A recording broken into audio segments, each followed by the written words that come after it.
কিরে বন্ধু, কি খবর? তোর মোবাইল বন্ধ, তোর খুব যাচ্ছি, তুই কো এখানে কি করস তুই?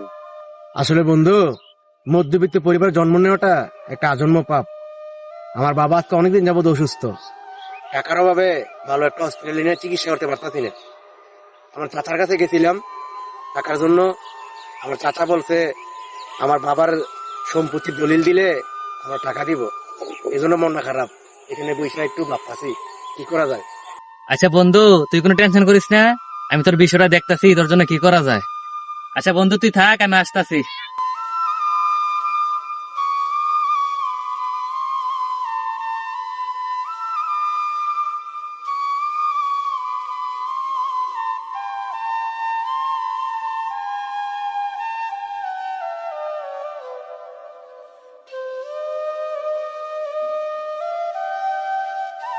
এখানে 50,000 টাকা আছে, টাকাটা রাখ। আমি বাইক কেনার জন্য টাকাগুলো জমাইছিলাম।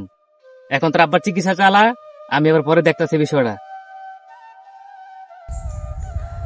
পৃথিবীতে এখনো এমন কিছু বন্ধু আছে যে কিনা কোনো স্বার্থ ছাড়া এখনো বন্ধুর বিপদে ঝাঁপিয়ে পড়ে।